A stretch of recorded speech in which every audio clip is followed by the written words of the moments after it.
Assalamualaikum warahmatullahi wabarakatuh. Perkenalkan, saya Puji Kurnia Handayani, perwakilan dari kelompok 3.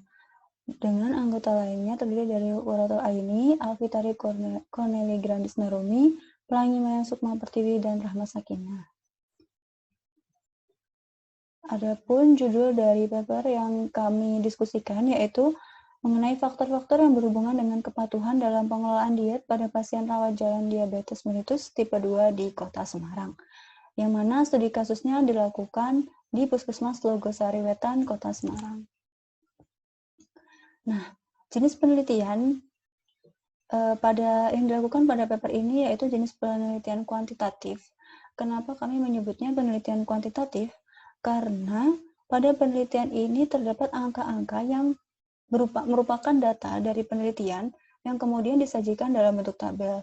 Kemudian untuk metode yang digunakan yaitu berupa metode cross-sectional. Kita masuk ke identifikasi dari paper itu sendiri. Ada pertama identifikasi mengenai permasalahan pada paper. Jadi permasalahan yang ada pada paper yang kami diskusikan yaitu mengenai kasus diabetes mellitus tipe 2. Jadi di Puskesmas Logosari Wetan itu tergolong 5 besar kasus diabetes mellitus tipe 2 tertinggi di Semarang, yaitu mencapai 85-90%. Sebenarnya DM tipe 2 ini sendiri itu bisa ditanggulangi dengan membuat perencanaan makan bagi penderita atau penderita diharapkan untuk melakukan diet. Namun pada kenyataannya penderita diabetes mellitus tipe 2 ini sendiri agak susah untuk menjalankan program diet tersebut, sehingga kasus diabetes mellitus tipe 2 ini sendiri tetap tinggi. Nah, selanjutnya identifikasi variabel. Ada 2 variabel yang terdapat pada paper kami, yaitu variabel dependent atau variabel terikat, di mana berisikan mengenai kepatuhan dalam pengelolaan diet pada penderita diabetes mellitus tipe 2. Kemudian variabel yang kedua yaitu variabel independen atau variabel bebas, yang merupakan faktor yang berpengaruh. Di sini variabel bebas ini faktor yang berpengaruh. Faktor berpengaruh itu apa aja? Ya, faktor berpengaruh yang ada pada penelitian ini yaitu meliputi usia, jenis kelamin, tingkat pendidikan, status pekerjaan, tingkat pengetahuan, peran keluarga, dan peran petugas medis. Kemudian identifikasi pada populasi dan sampel. Populasi yang ada pada penelitian ini yaitu penderita diabetes mellitus tipe 2. Kemudian sampelnya itu ada beberapa batasan. Yang pertama dilihat dari data dan daerah. Jadi rekam medisnya itu ada di Puskesmas Logosari Wetan, Kota Semarang. Kemudian yang kedua, batasan sampelnya itu ada besar sampelnya sebanyak 57 responden. Kemudian batasan sampel selanjutnya yaitu waktu, di mana penelitian ini dilakukan dari bulan Juli sampai Desember 2016. Dan yang terakhir, batasan sampelnya adalah mengenai teknik pengambilan sampelnya, yaitu menggunakan purposive sampling.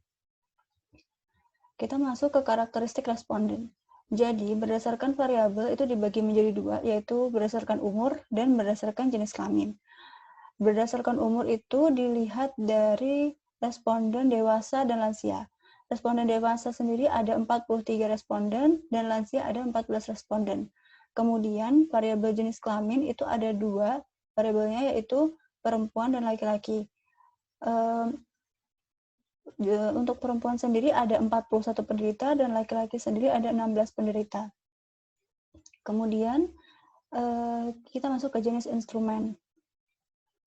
Nah, instrumen yang terdapat pada penelitian ini yaitu instrumen non-test.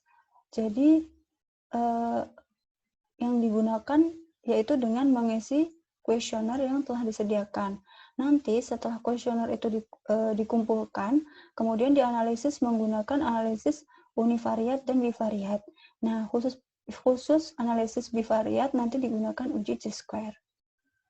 Adapun desain penelitiannya yaitu menggunakan penelitian cross-sectional. Jadi variabelnya yang diteliti tadi ada umur, jenis kelamin, tingkat pendidikan, status pekerjaan, tingkat pengetahuan, peran keluarga, dan peran petugas kesehatan, serta tak lupa kepatuhan si penderita DM itu tadi untuk si penderita DM tipe 2 untuk melaksanakan dietnya. Sekian pemaparan dari kelompok 3, kurang dan lebihnya mohon maaf, dan kepada Allah kami mohon ampun. Kami akhiri, wabillahi taufiq wal hidayah, wassalamualaikum warahmatullahi wabarakatuh.